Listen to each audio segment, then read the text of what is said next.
فاتحہ سے جمیع ارواح المرحومین مومنین و مومنات، شہداء اسلام، علماء اعظام اپنے اپنے مرحومین کے لیے، منتظمین مجلس کے مرحومین کے لیے، ان مرحومین کے لیے جن کا کوئی فاتحہ پڑھنے والا نہیں، رحم اللہ من قرأ الفاتحہ۔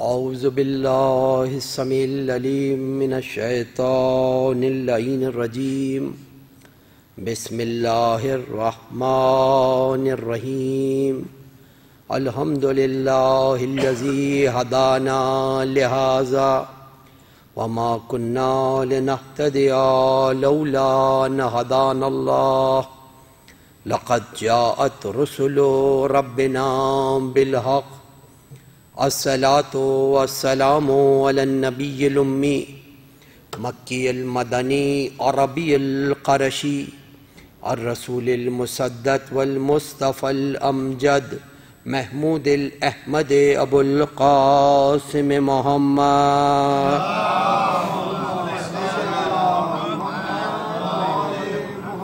واہل بیتہ الطیبین الطاہرین المعصومین المظلومین، الذین اذهب اللہ عنہم الرجس وطہرہم تطہیرا۔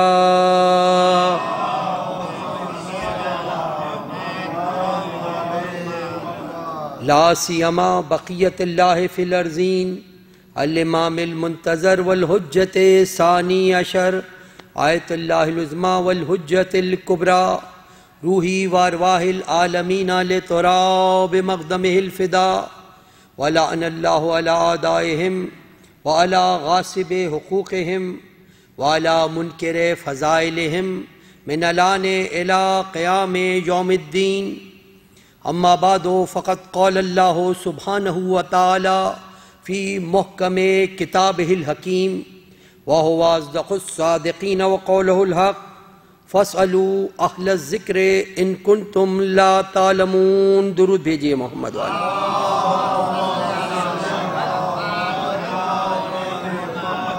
مومنین، سورہ مبارکہ نحل کی 43ویں آیہ وافی ہدایہ، ارشاد رب العزت ہو رہا ہے، فاسألوا اہل الذکر ان کنتم لا تعلمون، اگر تمہیں نہیں پتہ یا کسی چیز کو نہیں جانتے ہو تو اہل ذکر سے اس کو پتہ کرو۔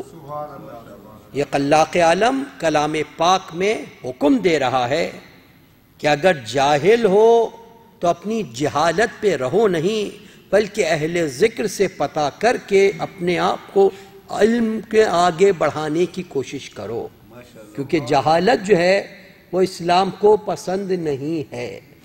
اسلام یہ چاہتا ہے کہ سب صاحب علم بنے۔ اور میں نے آپ تمام مومنین کی خدمت میں عرض کیا تھا کہ شریعت یہ چاہتی ہے کہ انسان جاہل نہ رہے، اور اگر جہالت ہے تو انسان بغیر علم کے کسی مسئلے کو بیان نہ کرے۔ قرآن نے منع کیا ہے کہ بغیر علم کے انسان کوئی ایسی بات بیان کرے جس کا اسے علم نہیں ہو۔ تو اسی لیے اسلام حکم دیتا ہے علم کو حاصل کرنے کا، اور علم کو حاصل کرنے کا، اور پھر جو علماء ہو جائیں، جو عالم ہوں، اس کی بذل پر اس کی پھر تقلید کا مسئلہ، کہ انسان کس کی تقلید کرنی چاہیے؟ عالم کی تقلید کرنی، جس کی صفات میں نے آپ کو بیان کیا کہ فقہ کیا ہے اور مصادر فقہ کسے کہتے ہیں، کل میں نے آپ کی خدمت میں عرض کیا مصادر فقہ کیا ہے۔ تو علم اصول فقہ کہتا ہے کہ ایک فقیہ جب کبھی بھی کوئی شرعی حکم معلوم کرنا چاہتا ہے تو وہ مصادر فقہ کی مدد سے استنباط کرتے ہوئے شریعت کے صحیح حکم کا پتہ لگاتا ہے۔ استنباط یعنی صحیح طریقے سے پتہ لگانا، اسے اصطلاح میں علم اصول فقہ کہا جاتا ہے، جو خود ایک بہت دقیق علم ہے، جو آپ کو صحیح طریقہ بتاتا ہے احکام کے نکالنے کا شرعی اصولوں کے ذریعے سے۔ تو یہ گفتگو میں نے عرض کیا تھا. اب مقام یہ کہ میں نے تو عرض کیا کہ جس طریقے سے حضور حضرت امام محمد باقر علیہ السلام نے بیان کیا اور دوسرے امام جعفر صادق علیہ السلام اور دوسرے ائمہ نے جو حکم دیا،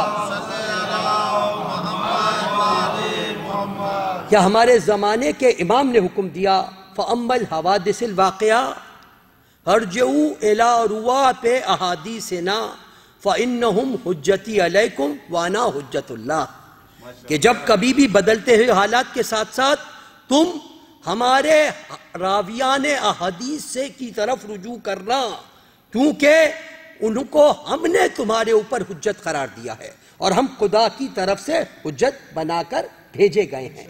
تو یہ تو تھا معاملہ کہ جو حدیث میں یا روایت معصومین کی اقوال میں پیش ہوا.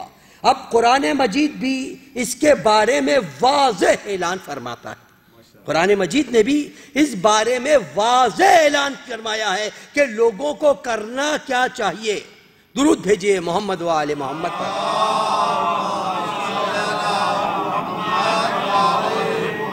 وَمَا كَانَ الْمُؤْمِنُونَ لِيَنْفِرُوا كَافَّةً فَلَوْلَا نَفَرَ مِنْ كُلِّ فِرْقَةٍ مِنْ كُلِّ فِرْقَةٍ تَفَقَّهُوا فِي الدِّينِ وَلِيُنْذِرُوا قَوْمَهُمْ إِذَا رَجَعُوا إِلَيْهِمْ لَعَلَّهُمْ يَحْذَرُونَ. سورہ مبارکہ توبہ کی 122ویں آیت وافی ہدایہ. ارشاد ہو رہا ہے کہ یہ ممکن نہیں ہے کہ تمام مومنین اپنے گھروں سے دین میں تفقہ کے لیے یعنی گہری سوچ کے لیے اپنے گھروں سے نکل کھڑے ہوں. یہ ممکن نہیں ہے اور ضروری بھی نہیں ہے کہ سبھی کے سب نکل کھڑے ہوں. تو پھر ایسا کیوں نہیں ہوتا کہ ہر گروہ میں سے، ہر فرقے میں سے کچھ اشخاص نکلیں اور جا کر دین میں گہرائی کی سوچ پیدا کر کے آئیں، اور واپس جب اپنی اپنی قوموں کی طرف آئیں تو ان کو عذاب الہی سے ڈرائیں، تاکہ وہ کل کے آنے والے حالات کے لیے اپنے آپ کو تیار کر سکیں، آئندہ حالات کے لیے اپنے آپ کو تیار کر سکیں.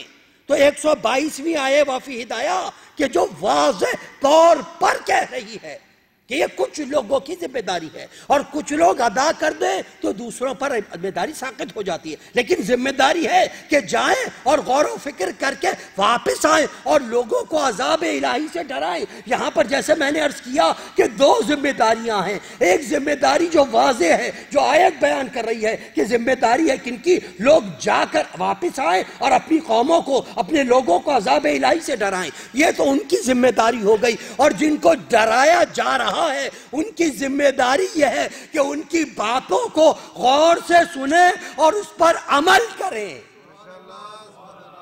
اسلام کبھی بھی کسی ایسی چیز کو بیان نہیں کرتا جس کا نتیجہ نکلنا نہیں ہو.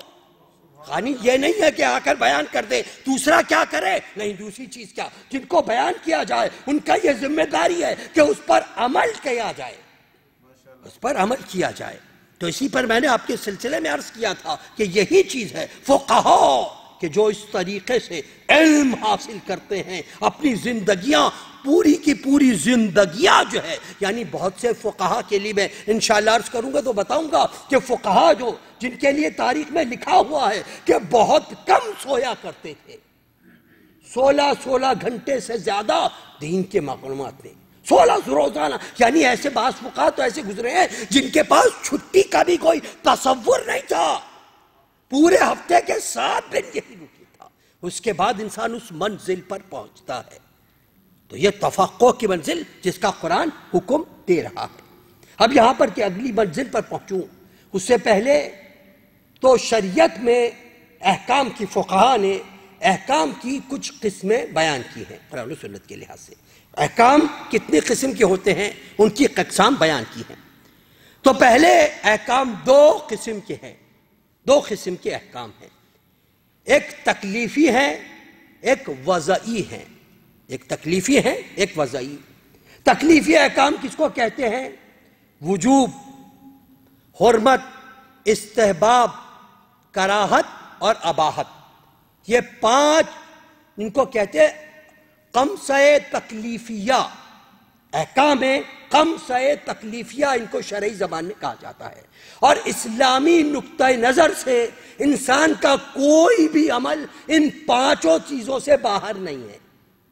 انسان کا کوئی بھی عمل یہ 5 چیزوں سے باہر نہیں ہے، وجوب، حرمت، استحباب، کراہت اور اباحت۔ اسلام کا کوئی بھی حکم ان 5 چیزوں سے باہر نہیں ہے۔ اب 5 چیزوں میں سب سے پہلے وجوب۔ وجوب یعنی واجب، اس چیز کو کہا جاتا ہے جس کو ادا کرنا ضروری ہو اور اس کو ترک کر دینا جائز نہ ہو۔ ترک کر دینا جائز نہ ہو بالکل طریقے سے، اس کو واجب کہتے ہیں۔ جیسے نماز پنجگانہ، جیسے روزہ، زکوٰۃ، حج، یہ تمام احکام تکلیفیہ، ان کو ادا کرنا ہے، شریعت نے واجب کیا ہے، اور ان کو ترک کر دینا جائز نہیں ہے۔ دوسری چیز ہے استحباب، جس کو اگر ادا کیا جائے تو باعث ثواب ہے، ادا کر دیا جائے تو باعث ثواب ہے، لیکن اگر انسان نہیں بھی ادا کرے تو کوئی عذاب نہیں ہے۔ ادا کرنے میں ثواب ہے، نہیں ادا کرنے میں کوئی عذاب نہیں ہے۔ جیسے نماز پنجگانہ کی نوافل ہیں، نوافل نماز پنجگانہ یہ مستحبات میں سے ہیں، ادا کریں ثواب ملے گا، اور ان کا حکم ہے بہت ادا کرنے کا۔ جب بات آئی ہے تو عرض کرتے چلوں کہ بعض جگہ پر ائمہ معصومین علیہ السلام نے ہم کو بہت تاکید کیا، اگرچہ مستحب ہے لیکن تاکید کی ہے کہ دیکھو نماز ادا کرو تو اس کے ساتھ نوافل ضرور ادا کیا کرو۔ کسی نے پوچھا فرزند رسول کیوں؟ آپ نے ارشاد فرمایا کہ اگر انسان کی واجب نماز میں کوئی کمی رہ گئی ہو اور وہ مستحبات کو ادا کر رہا ہو تو خدا اپنے فضل و کرم سے اس کمی کو دور کر دے گا۔ اگر وہ نوافل ادا کر رہا ہے، یہ فائدہ ایک نوافل بہرحال کسی بھی طریقے سے مستحب ہے، واجب نہیں ہے، ادا کریں باعث ثواب ہے، چھوڑ دیں عذاب نہیں ہے۔ اسی چیز ہے حرمت، جس کو چھوڑ دینا، ترک کر دینا واجب ہے اور اس کو اپنا لینا صحیح نہیں ہے، جیسے جھوٹ ہے، جیسے شراب ہے، جیسے دوسرے احکام ہیں۔ یہ کیا ہے؟ یہ حرام ہے، جھوٹ حرام ہے، شراب نوشی حرام ہے، اس کو ہر حالت میں ترک کر دینا ہے، ترک کر دینا ہے، اور اس کو ترک کر لینا ہے، اس کو اختیار کرے گا تو سزا ملے گی۔ یہ ہے حرمت کے معنی۔ چوتھی چیز ہے کراہت۔ کراہت کے معنی کیا ہے؟ یعنی اگر انسان نہیں ادا کرے تو بہتر ہے، نہیں کرے وہ عمل تو بہتر ہے، اور اگر کر دیا جائے بھی تو اس کا کوئی عذاب نہیں ہے۔ اسے کہتے ہیں کراہت یا مکروہ، جس کو کہا جاتا ہے۔ جس طریقے سے مساجد میں دنیاوی معاملات میں باتیں کرنا، خالص دنیاوی معاملات کی مساجد اللہ میں خالص دنیاوی معاملات میں گفتگو کرنا، اس کو کہا گیا ہے کہ یہ مکروہ ہے، یہ مکروہ کی منزل ہے۔ اور اس کے بعد اباحت یعنی مباح۔ مباح اس کو کہتے ہیں جس کا کرنا نہ کرنا دونوں برابر ہے، نہ تو واجب ہے نہ مستحب ہے، نہ حرام ہے نہ مکروہ ہے، کسی قسم کا شریعت میں اس کے متعلق کوئی حکم نہیں، تو اس کو کہتے ہیں مباح۔ یہ تو ہو گئے احکام تکلیفیہ، اور وضعی احکام ان کو کہتے ہیں جو وضع کیے جاتے ہیں، جیسے ملکیت، جیسے زوجیت، جیسے شراکت۔ اس قسم کے ملکیت، ایک دفعہ انسان کسی چیز کا مالک نہیں ہے، اس نے کوئی چیز خرید لی، اب اس کا مالک ہو گیا۔ جب تک مالک نہیں تھا احکام نہیں تھے، جب مالک ہو گیا اب احکام کی منزل آ گئی۔ جب تک وہ آپ کی زوجیت میں نہیں آئی تھی کوئی حکم آپ کے پاس، یعنی عام حکم کے علاوہ کوئی خاص حکم نہیں تھا، لیکن جب آپ کی زوجیت میں آ گئی اب احکام نازل ہو گئے، اب اس کے احکام ہیں۔ یہ احکام کیا ہیں؟ ان کو وضعی احکام کہا جاتا ہے۔ یہ 2 منزل پہ۔ اس کے بعد تقسیم کیا گیا حب کی منزل پر۔ درود بھیجئے محمد و آل محمد پر۔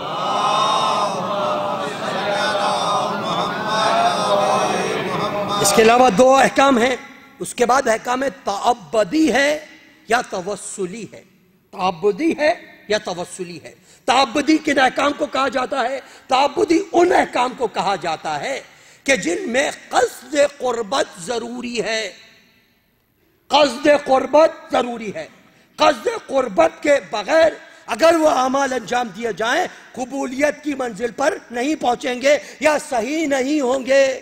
یعنی نماز، روزہ، حج، زکوٰۃ، یہ جتنے اعمال ہیں ضروری ہے کہ ان تمام اعمال کو آپ خدا کے قرب کی قصد سے ادا کریں. نماز اگر خدا کے قرب کی قصد سے ادا نہیں کی جائے، چاہے آپ کتنے ابھی اچھے طریقے سے ادا کریں، وہ نماز قبول نہیں ہوگی. کسی اور کی رضا کے لیے ادا کر لی جائے، ریاکاری کی منزل پر. کیونکہ جب انسان ریاکاری کیوں منع ہے؟ ریاکاری اس لیے منع ہے کہ جب انسان دکھاوا کرتا ہے تو اس کی جو نیت قرب ہوتی ہے اس میں دوسرا شریک ہو جاتا ہے.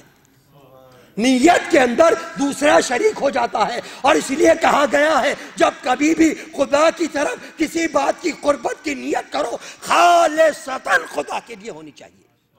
کسی کو شریک قرار نہ دو. کسی کو شریک کر، یہاں پر بڑی مشکل منزل ہے یہ مومنین. اسی لیے مومنین کی چاہیے ریا سے، ریاکاری سے بچایا جائے، کیونکہ یہ شریعت کے احکام جو ہیں بہت بعض اوقات اتنے سخت ہیں کہ انسان کی زندگی بھر کی محنت کافی ہو جاتی ہے.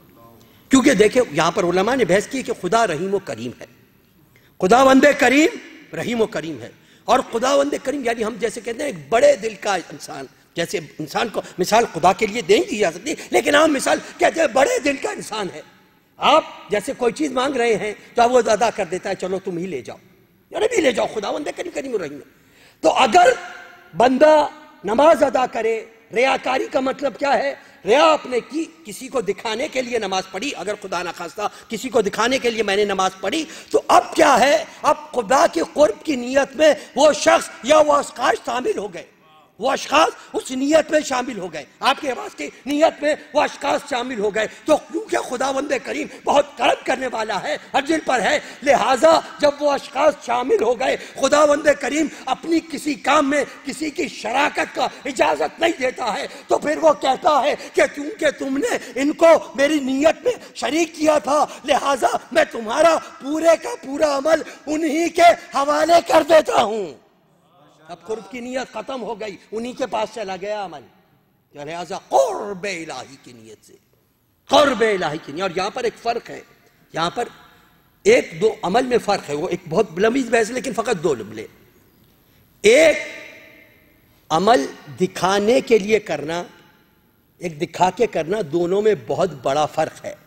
یہیں پر یہ فرق ہے کہ منزل پر انسان دکھانے کے لیے کرنا اور دکھا کے کرنا. مطلب کیا چیز ہے؟ انسان کہیں پر بھی نماز ادا کر رہا ہے، صحیح ہے، وہ دنیا دیکھ رہی ہے، کوئی مطلب نہیں آپ اپنی نماز پڑھیں، لیکن خاص مقصد کے لیے نماز ادا کی جائے. یہاں کچھ افراد آئے ہیں، وہ دیکھ لیں میں نماز پڑھ رہا ہوں، چیز شریک ہو جائے تو یہاں پر دکھاوا آ جائے خدا نخواستہ، تو پھر وہ بڑی احتیاط کی منزل ہے.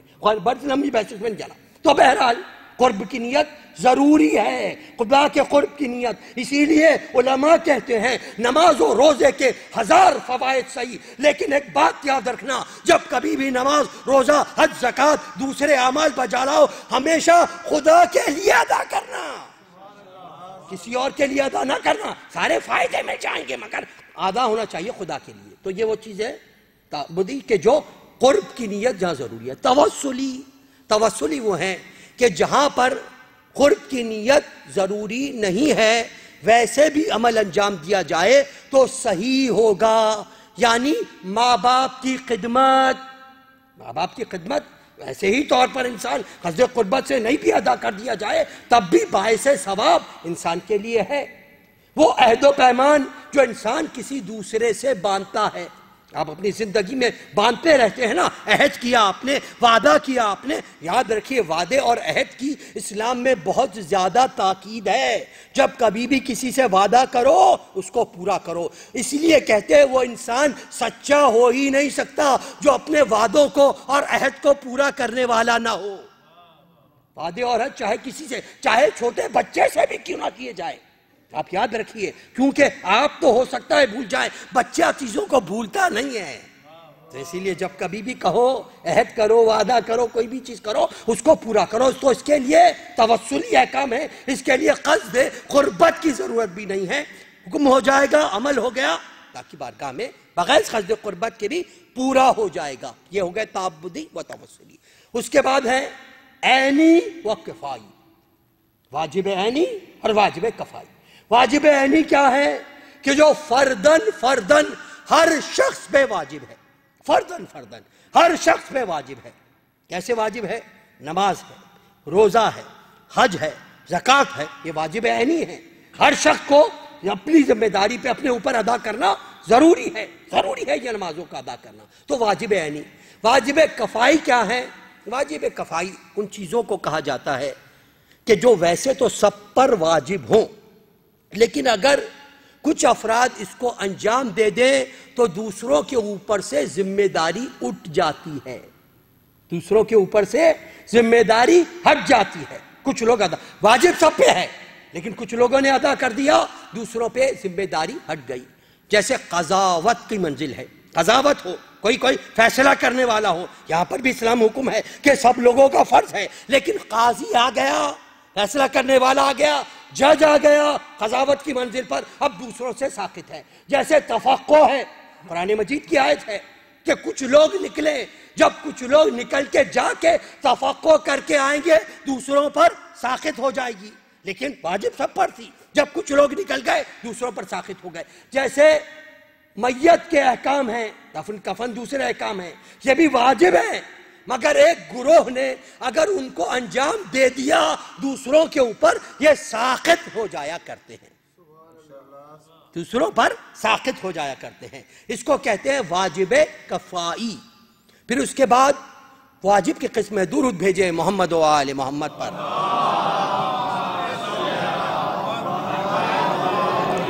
تعینی و تقیری.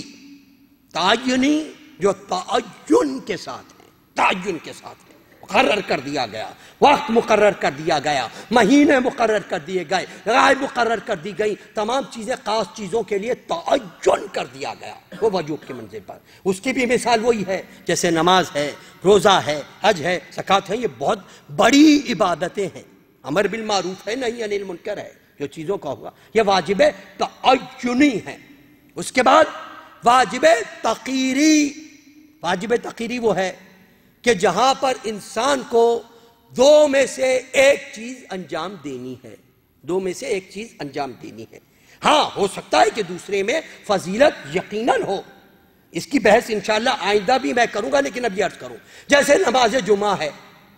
نماز جمعہ ہے، جتنے بھی فقہا اس وقت ہیں سب کے پاس نماز جمعہ واجب تقیری ہے. واجب تقیری کسے کہتے ہیں؟ اختیار ہے.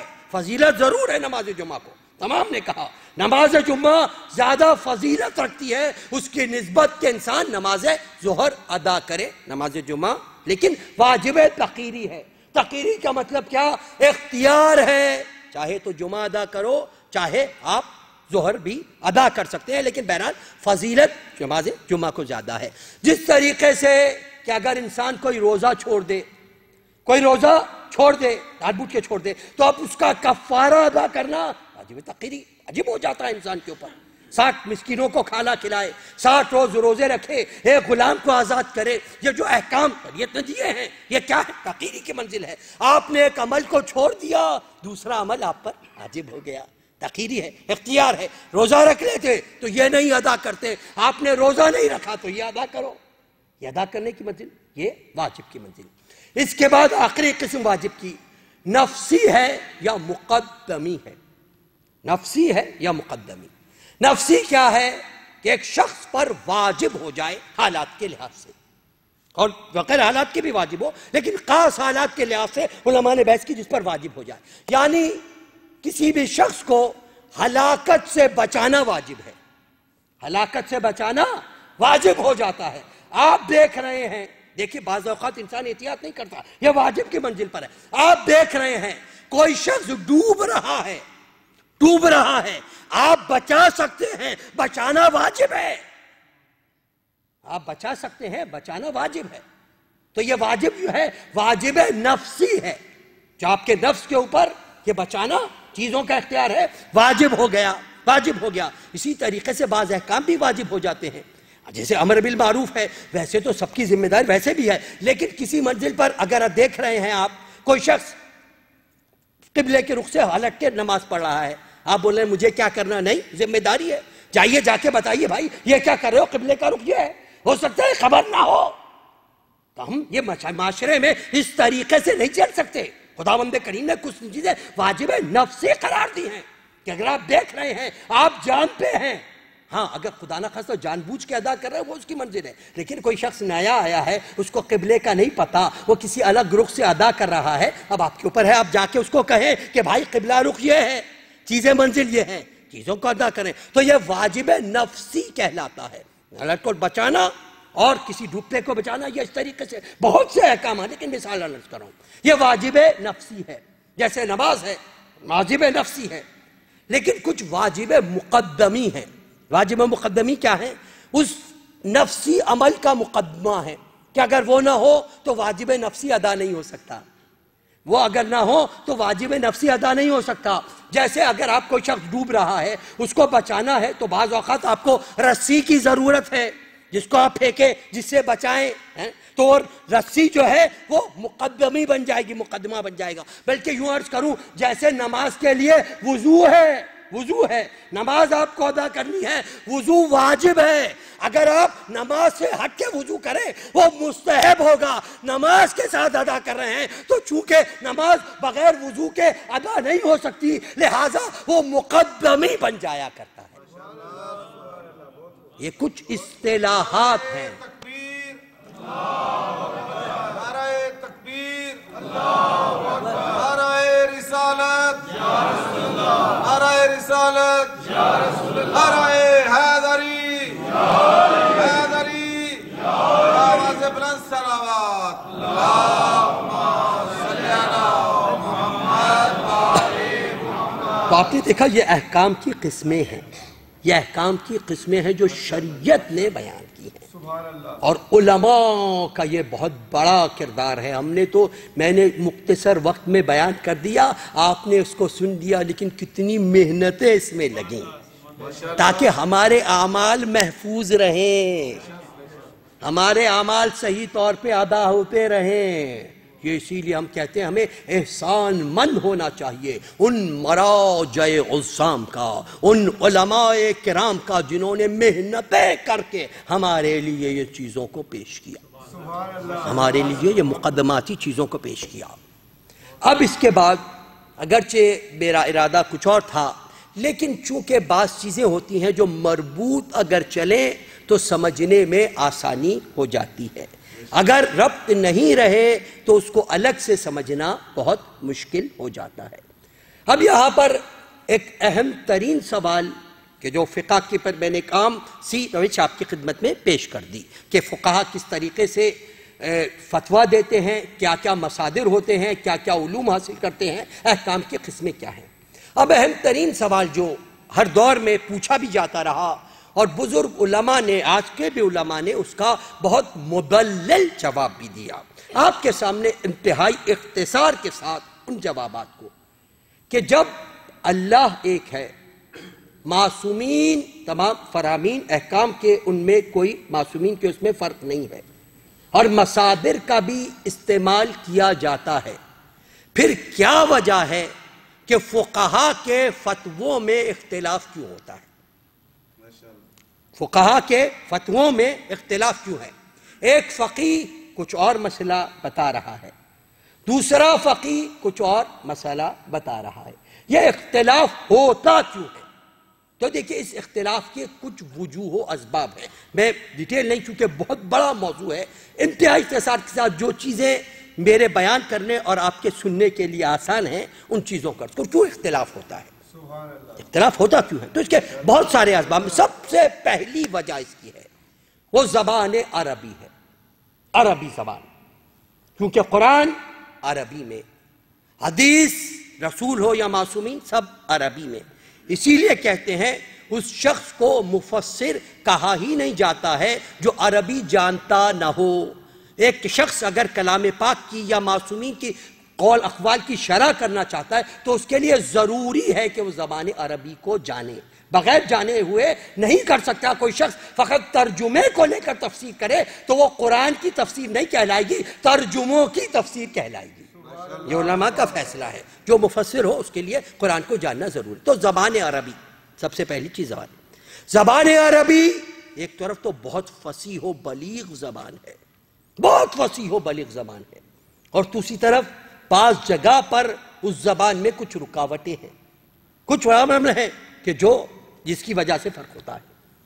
اب جیسے کہ زبانوں کے فرق سے بھی فرق پتہ چلتا ہے، جیسے کہ ابھی کچھ عرصہ پہلے ہی ہمارے پاس، جیسے پاکستان کا جہاں کہ میں رہنے والا ہوں، وہاں پر سندھ میں ایک مسئلہ اٹھا تھا کہ جو عام طور پر بھی یعنی جو فقہا میں علمی حلقوں میں بہت مشہور ہوا تھا۔ وہ مسئلہ کیا تھا کہ انہوں نے کہا کہ مکڑ کا کھانا جائز ہے، مکڑ کا کھانا جائز ہے۔ تو اب جو دوسرے لوگ ہیں انہوں نے مکڑ سے اپنی اپنی زبانوں میں جو چھوٹا سا جانور ہوتا ہے اس چیز کو مکڑ سمجھا، اس چیز کو مکڑ سمجھا۔ تو انہوں نے پھر بیان کیا کہ مکڑ سے وہ مراد نہیں جس کو آپ سمجھ رہے ہیں، اس سے مراد ٹڈی مراد ہے، ٹڈی۔ اب ٹڈی بھی ایک ایسا لفظ ہے کہ جو ہمارے پاس تو بہت عجیب سمجھا جاتا ہے۔ ہم جو ایک چھوٹا سا ایک ہوتا ہے انسیکٹ میں سے جو دبتا پھرتا ہے اس کو ٹڈا کہتے ہیں، تو کوئی سمجھ سکتا ہے کہ اس کی جو فیمیل ہے اس کو ٹڈی کہتے ہیں۔ نہیں، یہ ٹڈی نہیں ہے۔ ٹڈی عربی زبان میں ایک چھوٹا سا پرندہ ہوا کرتا تھا کہ جو غول در غول جو ہے جایا کرتے تھے۔ اور پرانے زمانے میں اگر آپ یعنی آقا محسن حکیم پرانے زمانے کے اگر ابھی بھی ہو سکتا ہے کسی کے پاس ہو، اگر آپ اٹھا کر دیکھیں توضیح المسائل تو وہاں پر ٹڈی کے احکامات موجود ہیں۔ کھایا جاتا تھا، اس کو حلال چیز تھی، لیکن چونکہ ہمارے پاس ہم کچھ اور سمجھ رہے ہیں اس کو، تو ہم حیرت ہو رہی ہے کہ اس کا کیسے کھانا جائز ہو گیا، اس میں ہے کیا جو کھائیں ہم؟ عجیب منزل ہے، لیکن وہ آپ کے مطلب کی چیز ہی نہیں ہے، آپ اس کو غلط سمجھ رہے ہیں۔ وہ دوسرے زبان کی چیز ہے، اس زبان کے لحاظ سے وہ کچھ اور ہے، آپ کی زبان کے لحاظ سے وہ کچھ اور بن گئی۔ تو اب اسی طریقے سے فرق ہو جاتا ہے، یہ فرق ہے۔ اسی طریقے سے عربی زبان بعض جگہ پر اتنی وسیع ہے، جیسے کہ عرب میں 3 چیزیں کہ بہت زیادہ استعمال بھی تھا اور 3 چیزوں کا عربیوں کو شوق بھی تھا، تو لہٰذا ان 3 چیزوں کے لیے بے شمار الفاظ عربی زبان میں ہیں، جیسے گھوڑا، جیسے تلوار، جیسے شراب۔ ان 3 الفاظ کے لیے آپ یقین مانیے کہ 500 یا اس سے زیادہ الفاظ ایک ایک چیز کے لیے ہیں۔ گھوڑا، ایسا گھوڑا ہو تو اس کو یہ کہا جائے گا، ویسا گھوڑا ہو تو یہ کہا جائے گا، اس طریقے کا ہو تو یہ کہا جائے گا، ایسی چال چلتا ہو تو یوں کہا جائے گا، پوری تفصیل گھوڑے کے لیے ہے۔ تلوار، اس طریقے کی تلوار ہو یہ کہا جائے گا، اس طریقے کی تلوار ہو یہ کہا جائے گا، اس طریقے سے چلتی ہو یہ کہا جائے گا۔ مختلف الفاظ، 500 الفاظ استعمال کیے گئے، 500 الفاظ استعمال، یا تو اتنا وسیع ہے یا پھر اتنی لیمیٹڈ ہے کہ ایک لفظ ہے جس کی مثال دی عین، عین استعمال ہوا۔ عین جو ہے اس کے 7 یا 8 معنی ہیں۔ عین، آنکھ کو بھی عین کہتے ہیں، پانی کے چشمے کو بھی عین کہتے ہیں، سورج کو بھی عین کہتے ہیں، رات کے وقت جو چوری کرنے جا رہا ہے اس کو بھی عین کہتے ہیں، دوسری ملک کے جاسوس کو بھی عین کہا جاتا ہے۔ تو اب اتنے معنی کس کے ہیں؟ لفظ عین کے ہیں عربی میں، لفظ عین کے اتنے معنی ہیں۔ تو اب وجہ کیا ہوئی؟ اگر کہیں پر معصوم کے کلام میں لفظ عین استعمال ہوا، لفظ عین استعمال ہوا اور اس چیز کی وضاحت نہیں کی گئی کہ اس لفظ عین سے مراد کیا ہے، اس لفظ عین سے مراد کیا ہے، تو آپ یہ میں نے 5-6 بیان کیے، اس سے زیادہ معنی ایک لفظ کے ہیں، ایک لفظ کے معنی ہیں، بہت سارے معنی ہیں۔ اب کہیں حدیث میں لفظ عین آ گیا، لفظ عین آ گیا، اب فقہا میں یہ بات ہے کہ اب دیکھیں، غور کریں، یہ عین سے مراد کیا ہے؟ عین سے مراد کیا ہے؟ چشمہ مراد ہے، آنکھ مراد ہے، سورج مراد ہے، کس چیز کو عین سے مراد لی گئی ہے؟ کس چیز کو اہم سے مراد لی گئی ہے؟ تو یہیں پر اب جب غور کرتے ہیں وہ وضاحت نہیں تو اسی لیے اختلاف پیدا ہو سکتا ہے. ایک کی ریسرچ کہتی ہے کہ آنکھ مراد ہے، ایک کی ریسرچ کہتی ہے پانی کا چشمہ مراد ہے. اب وہاں پر دونوں فنی لحاظ سے برابر ہیں، مگر چونکہ الفاظ ایک ہے، استعمال کی منزل ہے، تو کہیں پر فرق ہو سکتا ہے. درود بھیجے محمد و آل محمد. یہ تو ایک عام مثال ہے. اب آئیے قرآن مجید. قرآن آیت تیمم خداوند کریم ارشاد فرما رہا ہے کہ جب کبھی بھی تمہیں پانی میسر نہ ہو وَيَتَمَمَّمُوا صَعِيدًا طَيَّبًا. صعیداً طیبہ، سعید سواد این یہ دال سعید. پانی میسر نہ ہو تو پاک سعید پہ تیمم کر لو، پاک سعید سے تیمم کر لو. اور یہ مسئلہ ایسا ہے کہ ہر جگہ آپ یعنی آیت تیمم کو بھی اٹھا کر دیکھیں، یہ مسئلہ علماء نے بیان کیا. آیت تیمم سعید پر بیعت کر لو. اب سعید کے معنی کیا ہیں؟ تو سعید ایک تو مٹی کو بھی کہا جاتا ہے جو آپ طور پر ہے. پھر سعید مٹی کی اوپری سطح کو بھی سعید کہا جاتا ہے، مٹی کی اوپری سطح پر. اب اوپری سطح پر کنکر بھی ہو سکتے ہیں، پتھر بھی ہو سکتے ہیں، آپ کے لوہا بھی ہو سکتا ہے، تانبا بھی ہو سکتا ہے، کوئی اور چیز بھی ہو سکتی ہے. سعید کی مطلب ہے نا کچھ اور چیزیں بھی ہو سکتی ہیں، بہت ساری چیزیں اوپری سطح پر کچھ اور چیز بھی ہو سکتی ہے. تو اب آپ بتائیں اگر موجود نہیں ہے تو آپ کیسے سمجھیں گے مراد کیا ہے؟ قرآن کی آیت ہے سعید طیبہ پر بیعت کر لو. اب وہاں پر حدیث میں بیان ہو گیا کہ سعید پر جو انسان نماز پڑھنا چاہتا ہے اور اس کو پانی میسر نہیں، وہ پاک سعید پر تیمم کر کے نماز پڑھ لے. اب کیا آپ نمازیں نکالیں گے؟ کس چیز کو نکالیں گے؟ پٹی ہے کیا چیز ہے؟ کس طریقے سے سمجھیں گے؟ یہ تو فقہا نے بتایا ہے تو آج آپ سمجھ رہے ہیں. آپ غور کیجئے کچھ عرصہ پہلے جہاں پر کوئی چیزیں موجود نہ ہو، قرآن میں بھی صحیح وضاحت نہ ہو، احادیث معصومین میں بھی 100% اس چیز کے موجود نہ ہو، تو یہ فقہا کی کتنی بڑی ذمہ داری ہے، کتنی بڑی ذمہ داری ہے. ایک لفظ کے بدلنے پر کس طریقے سے آ جاتا ہے. اسی طریقے سے آخری بات حرام ہے. حرام منع کرنے کو بھی حرام کہتے ہیں. حرام کا لفظ ہے نا عربی میں، حرام نہیں کرنا، یہ چیز حرام ہے، منع ہے، اس کو بھی حرام کہتے ہیں. لیکن مسجد الحرام احترام کی منزل ہے، یا حرام سے مراد احترام ہے. محرم الحرام احترام کی منزل ہے. ایک مقام پر آ رہا ہے منع کرنے کے لیے، ایک مقام پر آ رہا ہے احترام کرنے کے لیے. تو آپ نے دیکھا یہ چیزیں مختلف ہیں الفاظ، تو ان کی وجہ سے فقہا کے فتاووں میں اختلاف ہو سکتا ہے. بنیادی سبب یہی ہے. جب کوئی فقیہ دیکھتا ہے، اور یہ تو بہت تھوڑی سی چیزیں میں نے عرض کی، بہت ساری بحثیں ہیں اس کے اوپر. زبانی عربی کس طریقے سے اختلاف ہوتا ہے. تو پہلی چیز فتاوہ میں اختلاف کی وجہ زبان عربی ہے. اب انشاءاللہ آئندہ اس سلسلے میں عرض کروں گا کہ اختلاف کی اور وجوہات و اسباب کیا ہوتے ہیں، اس کے ساتھ پھر فقہائے بزرگ، فقہائے مسلمین کا تذکرہ کہ انہوں نے کیا کیا محنت کی، کس طریقے سے زندگیاں اپنی گزارا کرتے تھے. لیکن مومنین، جس آئے وافی ہدایہ کو میں نے سرنامہ کلام قرار دیا تھا، فَاسْأَلُوا أَهْلَ الذِّكْرِ إِن كُنتُمْ لَا تَعْلَمُونَ، اگر نہیں پتا اہل ذکر سے پتا کرو، اہل ذکر سے معلوم کرو. اب ذکر کسے کہتے ہیں؟ اب ذکر کی منزل کیا ہے؟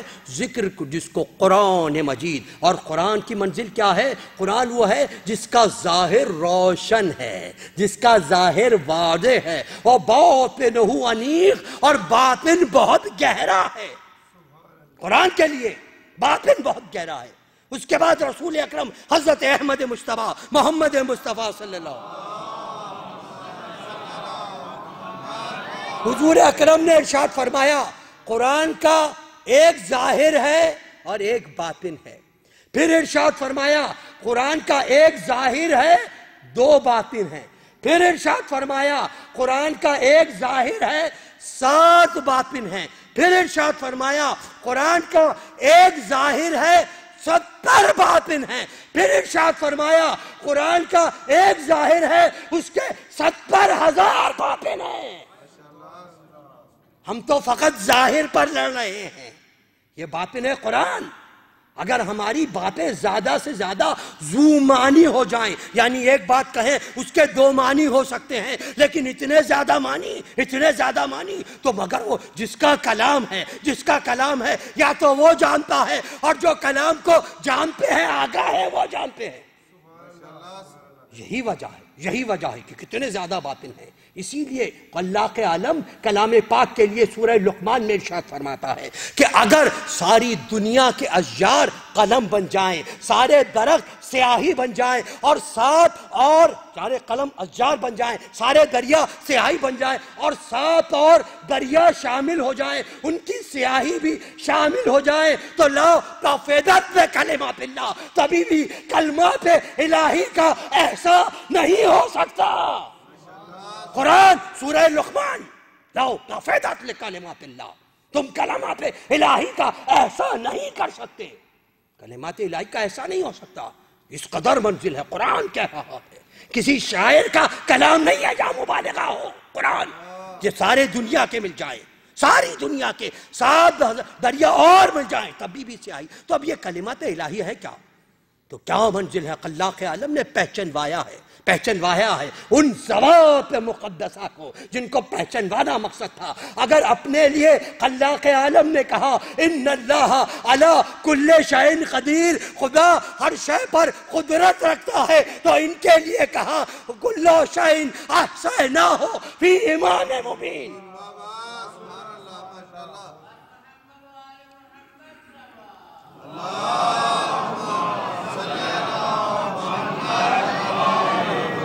فَيَمْحُ اللَّهُ مَا يَشَاءُ وَيُثَبِّتُ وَعِندَهُ أُمُّ الْكِتَابِ، وہ جب چاہے کسی بات کو مٹا دے، کسی بات کو ثبت کر دے، کیونکہ اصل کتاب تو اس کے ہی پاس ہے، اصل کتاب تو اس کے ہی پاس ہے۔ جس چیز کو مٹائے ثبت کر دے، جس چیز کو چاہے مٹا دے، اصل کتاب اس کے پاس ہے۔ اب خداوندہ تو یہ تو بتا دے جو تیری اصل کتاب تیرے پاس ہے اس کا کسی نہ کسی کو وارث قرار دیا ہے، تو خداوند کریم ارشاد فرمائے گا وَكَفَى بِاللَّهِ شَهِيدًا بَيْنِي وَبَيْنَكُمْ وَمَنْ عِندَهُ عِلْمُ الْكِتَابِ۔ اے حبیب تمہاری رسالت کی گواہی کے لیے اللہ کافی ہے، اور وہ کافی ہے جس کو کل کتاب کا علم عطا کیا گیا ہے، جس کو کل کتاب کا ہم نے علم عطا کیا ہے۔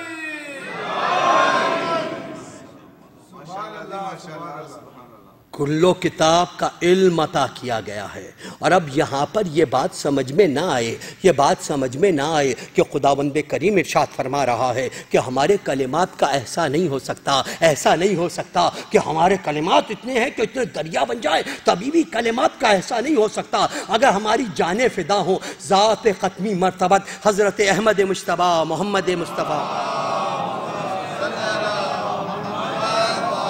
اگر حضور نہ بتاتے ہمیں پتہ ہی نہیں چلتا، مگر حضور نے پردہ ہٹا کر بتا دیا یہ ہے کون۔ لو کانا ریاض و اقلاما و بحور و میدانا و انس و حسابا و جن و کتابا ما احسا فضائل علی ابن ابی طالب۔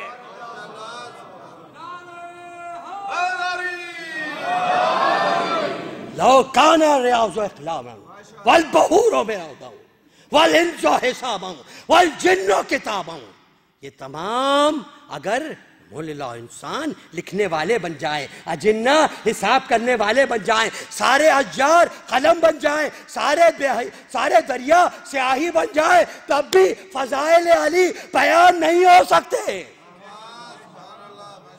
اور یہ تو ہمارا تو پورا قرآن ہمارے لیے تو مراد ہے۔ ہم تو کہتے ہیں قرآن ہے ہی ان کا اعمال نامہ، قرآن ان کا اعمال نامہ ہے۔ اور مومنین فرق ہے ہمارے اعمال نامے میں اور ان کے اعمال میں۔ ایک بات اور اس کے بعد، اعمال نامے میں اور ان کے اعمال بڑا فرق ہے۔ سب سے پہلا فرق تو یہ ہے کہ آپ میرا اعمال نامہ نہیں دیکھ سکتے، میں آپ کا اعمال نامہ نہیں دیکھ سکتا۔ خدا نے لکھوا رہا ہے مگر چھپا رہا ہے، اسی لیے اسے ستار کہا جاتا ہے۔ اور ہم بہت خوش ہیں، خدا کی قسم بہت خوش ہیں کہ اعمال نامہ چھپایا جا رہا ہے۔ کیوں کہ ہم جانتے ہیں ہمارے اعمال ایسے نہیں ہیں کہ یہ تشتز بام کیے جا سکیں، کھل کے دکھائے جا سکیں۔ اور خدا نہ خواستہ اگر آ جائے میرا اعمال نامہ آپ کے سامنے، رہے گی میری عزت آپ کی نگاہ میں؟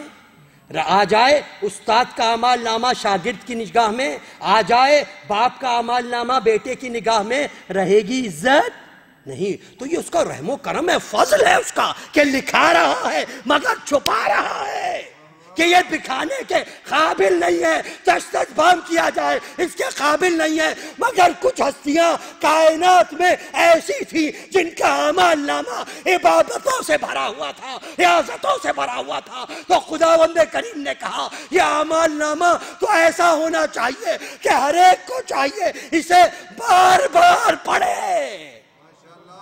اور وہ اعمال نامہ اہل بیت کا اعمال نامہ ہے، اہل بیت کا اعمال نامہ ہے۔ ہمارا اعمال نامہ چھپا ہوا ہے اہل بیت کا اعمال نامہ، جہاں پر رسول کی منزلتیں ہی منزلتیں ہیں۔ یہ اہل بیت علیہم السلام کا احسان ہے، یہ دین یہ اہل بیت علیہم السلام کی منزل۔ بس ارباب عزا مومنین، ایام عزا سفر کا مہینہ ہے، کچھ دن رہ گئے ہیں، اس کے بعد یہ ایام عزا ختم ہو جائیں گے۔ اور کوئی کیا روئے گا حسین کو، کوئی کیا روئے گا حسین کو؟ کسی میں طاقت ہے رو سکے؟ تین ایسے رونے والے ہیں، ویسے تو سب روتے ہیں لیکن تین ایسے رونے والے ہیں، جہاں جہاں حسین کا ذکر ہو کوئی آئے نہ آئے، بے کس ماں فاطمہ زہرا، بے کس ماں فاطمہ زہرا، جہاں جہاں حسین کا تذکرہ ہے وہاں وہاں فاطمہ زہرا ہے۔ اور دو ہستیاں تو ایسی ہیں کہ جو خون کے آنسو روتی ہیں۔ آپ تو روتے ہیں نا، یہ پانی ہے نا آنسو۔ دو ہستیاں ایسی ہیں جو خون کے آنسو روتے ہیں۔ فقط امام زین العابدین ہی خون کے آنسو نہیں روتے، آپ کے زمانے کا امام بھی خون کے آنسو، امام زمانہ خون کے آنسو روتے ہیں۔ ایک شخص کو اس بات کی جب روایت پتہ چلی کہ ہمارے زمانے کا امام خون کا آنسو روتا ہے، اور خصوصاً عاشور کو یاد کر کے امام زمانہ خون کے آنسو روتے ہیں، تو اس کو خواہش ہوئی کہ میں پتہ کروں کہ مولا وہ کون سا غم تھا جس نے آپ کو خون کے آنسو رلا دیا۔ اس نے اعمال کچھ بجا لائے۔ ایک رات خواب میں زمانے کا امام آیا، ہاتھوں کو جوڑ کے کہا مولا یہ بتائیے وہ کون سا غم ہے جس پر آپ خون کے آنسو روتے ہیں؟ آپ نے فرمایا بتا، عاشور کو حسین ابن علی پر عاشور کے دن سب سے بڑا غم کون سا تھا؟ کہا مولا ایک غم جو بہت بڑا تھا وہ عباس کا غم تھا، وہ عباس کا غم تھا، جو اتنا بڑا غم تھا کہ جب عباس کی آواز میرے مولا کے کانوں میں آئی، السلام علیکہ یا ابا عبداللہ، السلام علیکہ یا ابن رسول اللہ، تو حسین ابن علی نے کہا تھا، ایک مرثیہ فاطمہ کے لال نے پڑھا ہے، جو ہی آواز آئی حسین نے متوجہ ہو کر کہا اے میرے بھائی، اے میرے شیر، آج تک جو آنکھیں تیرے خوف کی وجہ سے جاگتی تھی آج سے وہ سو جائیں گی، آج کی رات سے بیویاں نہیں سوئیں گی، بچے نہیں سوئیں گے۔ عباس کا غم۔ امام زمانہ نے کہا عباس بھی میرے ساتھ ہوتے تو اس غم میں خون کے آنسو روتے۔ کہا دوسرا غم کون سا ہے؟ کہا دوسرا غم شبیہ پیغمبر علی اکبر کا غم، بوڑھا باپ جوان بیٹا خدا کسی بوڑھے باپ کو یہ حالت نہ دکھائے۔ حسین نے جب علی اکبر کی آواز سنی ہے نا تو حسین چلتے تھے، گرتے تھے، اٹھتے تھے، پکارتے تھے، بیٹا باپ کو دکھائی نہیں دیتا علی اکبر، علی اکبر حسین کی آنکھوں سے دکھائی نہیں دیتا، دوبارہ آواز دو، دوبارہ آواز دو، علی اکبر کا غم۔ میرے زمانے کے امام نے کہا آج علی اکبر بھی ہوتے تو میرے ساتھ اس غم میں خون کے آنسو ہوتے۔ کا تیسرا غم کون سا ہے؟ کا تیسرا غم وہ ہے جب حسین ایک 6 مہینے کے بچے کو علی اصغر کو لے کر فوج اشقیاء کے درمیان آئے۔ حسین نے سوال آپ کیا اور جواب میں وہ 3 بھالے کا تیر گلوئے علی اصغر پہ لگا، علی اصغر کے گلے پر لگا۔ مولا نے خون کو چلو میں لیا، اپنے منہ پہ بن لیا۔ کل نانا سے اسی حالت میں ملاقات کروں گا۔ پھر حسین خیمے کی طرف چلے، یہاں تک روایت بیان کرتی ہے حسین ابن علی 7 مرتبہ آگے بڑھے، 7 مرتبہ پیچھے ہٹے، دل میں یہ خیال اپنے ماں کو کیا جواب دوں گا؟ علی اصغر کی ماں جب پوچھے گی تو کیا جواب دوں گا؟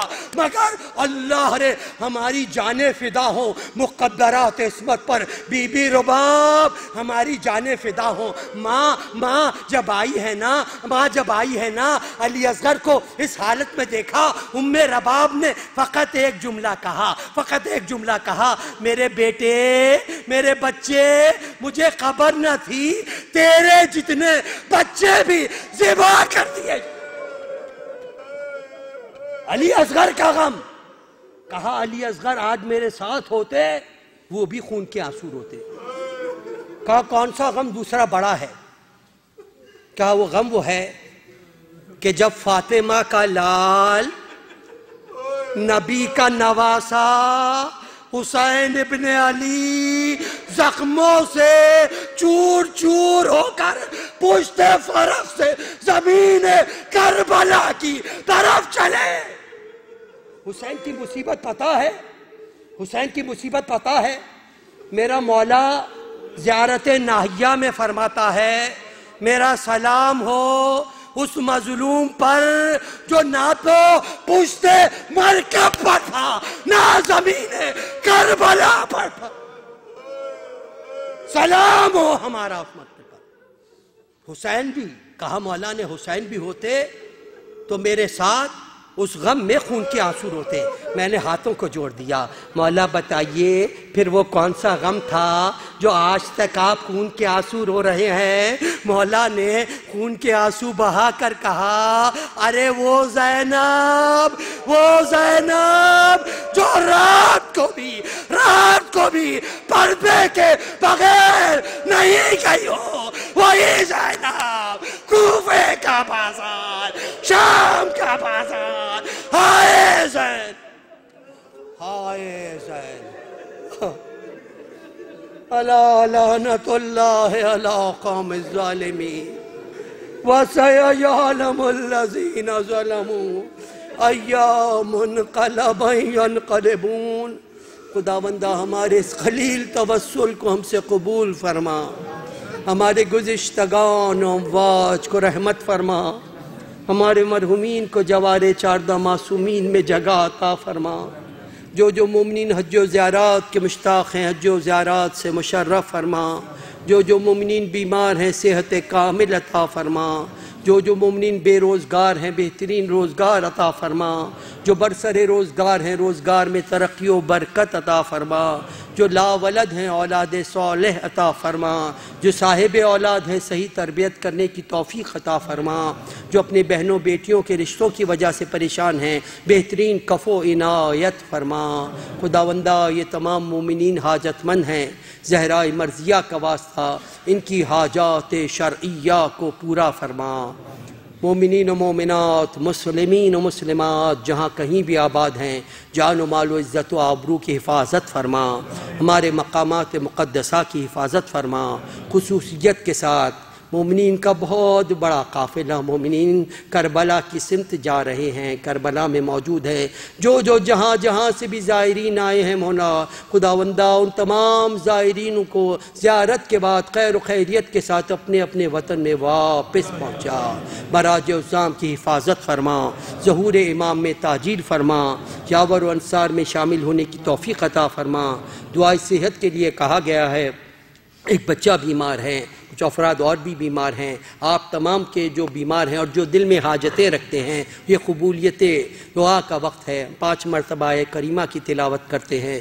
بسم اللہ الرحمن الرحیم، اما یجیب المضطر اذا دعاہ ویکشف السوء، اما یجیب المضطر اذا دعاہ ویکشف السوء، اما یجیب المضطر اذا دعاہ ویکشف السوء، اما یجیب المضطر اذا دعاہ ویکشف السوء، اما یجیب المضطر اذا دعاہ ویکشف السوء۔ خداوندہ جو مومنین جہاں جہاں بھی بیمار ہیں، پریشان حال ہیں، سب کی پریشانیوں کو دور فرما، صحت کامل عطا فرما۔ ایک مومنین ایک اعلان بھی سماعت فرمائیے، کل اس امام بارگاہ میں شہادت حضرت امام رضا علیہ السلام کے سلسلے میں مجلس ہوگی، شب جمعہ بھی ہے، شب شہادت بھی ہے، تو جو آپ مومنین جو آپ کے جاننے والے ہیں ان تک بھی یہ کام پہنچائیے۔ تو کل انشاءاللہ شہادت کے سلسلے میں مجلس ہوگی۔ ایک مرتبہ سورہ فاتحہ سے جمیع ارواح المرحومین مومنین و مومنات کے ارواح کو سماعت۔ بسم اللہ الرحمن الرحیم، مالک یوم الدین، ایاک نعبد و ایاک نستعین، اهدنا الصراط المستقیم، انعمت علیہم غیر المغضوب علیہم ولا الضالین۔ بسم اللہ الرحمن الرحیم، قل هو الله احد لم یلد ولم یولد ولم یکن له کفوا احد، الصمد لم یلد ولم یولد ولم یکن له کفوا احد، بسم اللہ الرحمن الرحیم، الصمد لم یلد ولم یولد ولم یکن له کفوا احد۔ ربنا تقبل منا انک انت السمیع العلیم۔